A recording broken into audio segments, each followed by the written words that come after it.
out of slumber, induced by basement stand-up comedy. Can you tell us a little about the Aftermath? Where are we right now? We are at the Cave Comedy Open Mic. We're living the dirtbag lifestyle. It is 2 p.m. It's going to be 2 p.m. at some point, and I still have not put on pants. So as you can see, we're working very hard over here. Give it up for your host, David Feinberg!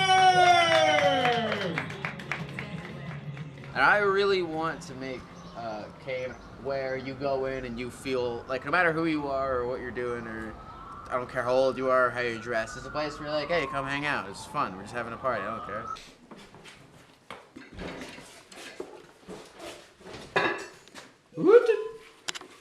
I started doing stand-up when I was 16. My friend's dad ran an open mic called Drink Till We're Funny at this bar in Towson, Maryland called High Tops. And I went there like 4 months before I did my first set, and I saw this comedian. His name was Mickey Cucella, and he was the funniest person. He was so funny, and the show itself was so great. And I had such a good time, and I was like, oh yeah, I wanna. And I'd always wanted to do stand up since I was in like 4th grade. I wanted to get more involved in doing stand up comedy, and I thought that the best way to get more involved in doing stand up comedy and to get more involved in the scene is to start my own room. You know, I was kind of sick of like frat parties and like all the other options of things I had to do on a Friday night. It evolved into, my perfect version of a Friday night. What is that? What is it called when you do, I can't do it. Well, what is it called when you do that and then you like do that? I don't know. A push-up? No, it's not it's like a dip. Oh, yeah, dip. But I can't do it. Weak. You just gotta get stronger. Yeah. That's just all it means. Oh god, also it hurts. I don't like doing things that hurt. Andrew makes so much more money than I do. Andrew makes $30,000 a day from home. My home. And the worst part is, Andrew doesn't even love Clara. Andrew loves Huru. And Huru does not love Andrew. Huru loves Arthur. And Arthur doesn't even love Huru. Arthur loves me. But I do not love Arthur.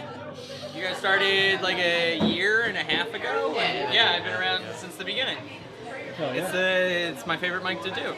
Well, at the old house, it was kind of slow to start, and but then eventually, just people really liked it. It's a good thing to do on a Friday. You know, you can hang around and drink and whatever. And then it really got very popular at the end of last year. This is the Friday spot. There's not a lot of Friday stage time, so this is kind of like a godsend. Friday nights are for showcases, so not a lot of like free stage time. So, Interesting. Yeah, so this is like kind of hooks everybody up who doesn't get booked so they can keep working. When she told me, it sucked because it was like the first thing that happened to me at the beginning of my day. Like I had to like wake up, get dumped, and then just be like regular after that, I guess. Like I cried in an Uber pool. That one was tough. I was the driver. Yeah, Uber called me and they were like, we've received some complaints. I love it like so much. Like there's nothing that I've done that is comparable to it. So it's like I feel like I can't just like give it up, you know. But then it's like, what's the next evolution of it? What's the next like? Can I just be 26 and hosting comedy basement shows for college kids? I don't know. Maybe, but then there's like you turn into a venue, but then I feel like if you turned it into like a real venue, it would lose a little bit of its like atmosphere and luster. It has to play by the rules.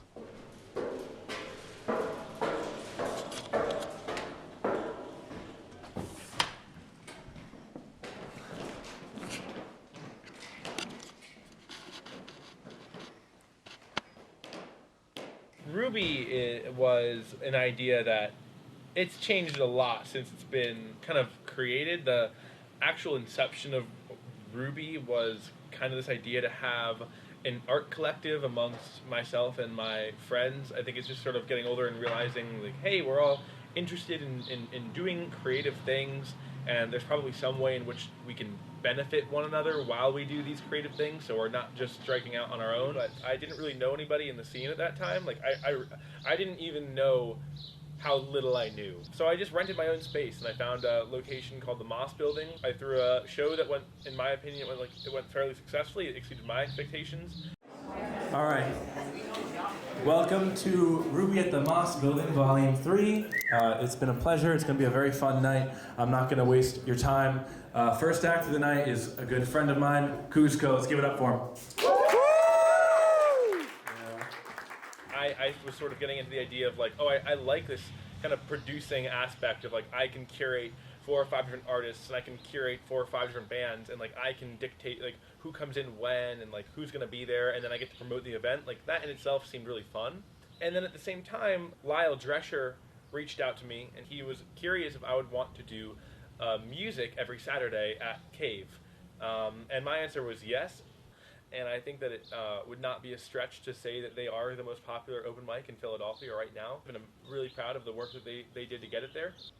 It's really, I mean, it's just an apartment, but I think that when people come in, it doesn't really feel like it. I think that Lyle and I have done a good job at making it feel like a place that feels very comfortable when you come in.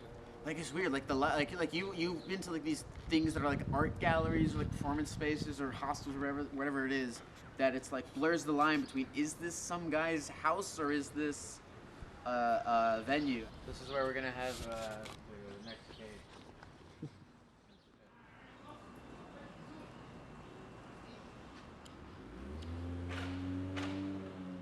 I would like, right now, like at this moment, if I've had to make a choice, I would like to keep doing Cave in a house, but do it more. So, I mean, we do a Friday night open mic, but I'd love to have, you know, Thursday night showcases or Saturday night, like, themed open mics. I'd like to do it the way that we do it, but more. All in all, long story short, we're going to be running it. I think it's going to be a bit more of an in-between between what we're doing now and what a real professional venue would look like. I think that our mentality is kind of going in next year like we are running a venue, and trying to take it more seriously like that. And that's it. You don't like it, go home.